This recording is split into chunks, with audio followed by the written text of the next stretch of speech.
এখানে যে কোশ্চেনটা আছে সেখানে অ্যাসিডিটি অর্ডার বার করতে দেওয়া আছে ভেরিয়াস ডাইহাইড্রক্সি বেঞ্জিনের মধ্যে। অর্থো ডাইহাইড্রক্সি বেঞ্জিন এটাকে আমরা কি নামে চিনি?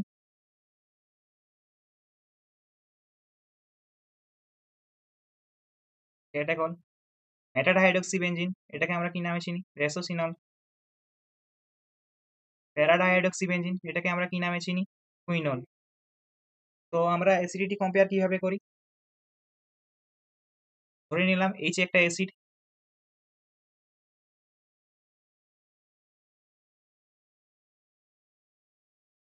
এটা হচ্ছে কনজুগেট বেস। তো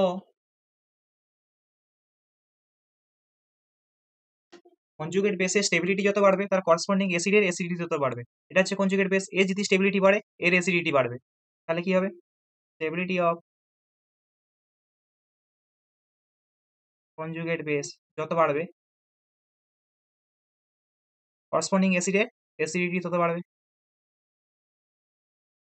তো আমাদের যে ডাইহাইড্রক্সি বেঞ্জিন গুলো আছে তাদের আমরা কনজুগেট বেস গুলোকে দেখবো। তো 1 নম্বরের ক্ষেত্রে আমাদের যে কনজুগেট বেসটা কি হবে?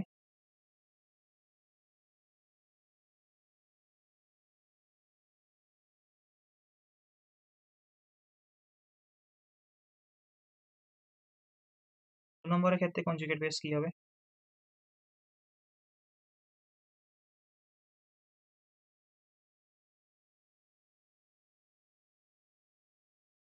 নম্বরের ক্ষেত্রে conjugate base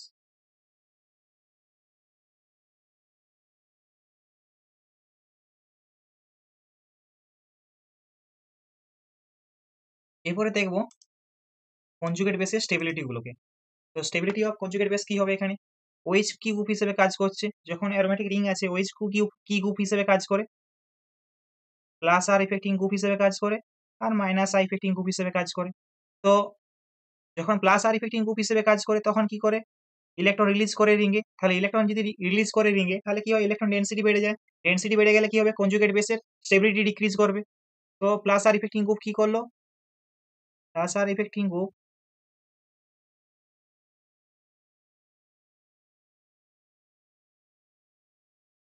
decreases the stability of conjugate base। Minus I effecting group কি করে? Minus I effecting group minus চার্জকে স্টেবিলাইজ করে। তো মাইনাস আই ইফেক্টিং গ্রুপ কি করবে? কনজুগেট বেসের স্টেবিলিটিকে ইনক্রিজ করবে। মাইনাস আই ইফেক্টিং গ্রুপ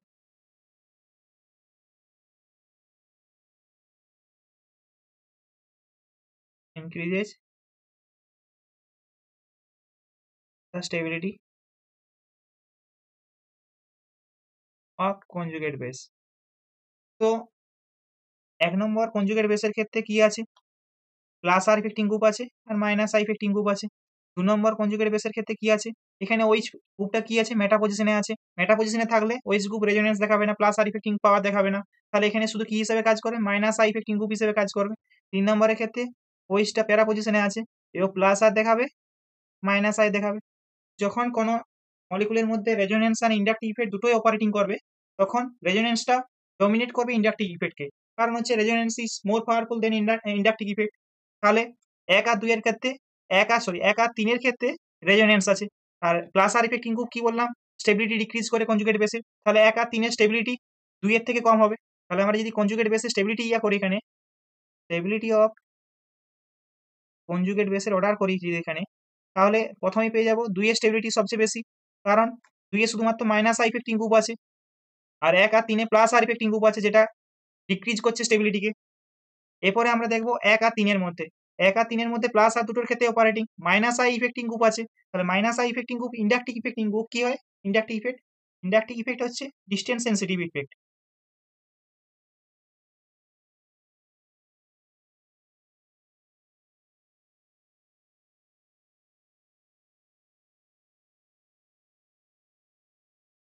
তাহলে একেকটার ক্ষেত্রে ওইচটা কোথায় আছে? ভিসিনাল কার্বনে আছে। এটা হচ্ছে ভিসিনাল কার্বন। তাহলে আর এখানে 3 নম্বরের ক্ষেত্রে ওইচ গ্রুপটা কি আছে? দুটো কার্বন অ্যাপার্টে আছে। তাহলে মাইনাস আই ইফেক্টিং পাওয়ার কার বেশি হবে?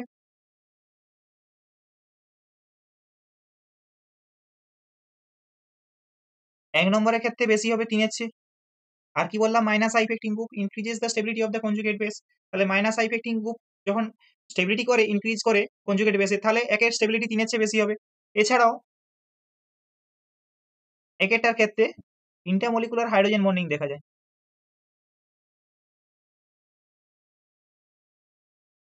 সেই জন্য একের স্টেবিলিটিটা 3 এর চেয়ে বেশি হয়ে যায়। তাহলে এখানে stability of the conjugate base কি হবে? 3। তাহলে আমাদের এসিডির স্টেবিলিটি কি হবে? সরি, এসিডি অর্ডারটা কি হবে? এসিডিটি অর্ডার কি হবে আমাদের? 2 গ্রেটার দেন 1 গ্রেটার দেন 3। কেন? আমরা কি বলেছিলাম? Stability of the conjugate base যত বেশি হবে এসিডিটিও তত বেশি হবে। তাহলে এসিডিটি অর্ডারটা যদি আমরা নেম অনুযায়ী লিখি, রেসোসিনলের বেশি, তারপরে হচ্ছে ক্যাটেকল, তারপরে হচ্ছে কুইনল। আমরা যদি এদের পিকে ভ্যালুকে দেখি, সেক্ষেত্রেও এই অর্ডারকে ফলো করছে। রেসোসিনলের পিকে কি কত? অ্যাকর্ডিং টু ইনফরমেশন, রেসোসিনলের পিকে হচ্ছে K1 হচ্ছে 9.15, ক্যাটেকলের পিকে 1 কত? 9.45, এটার হচ্ছে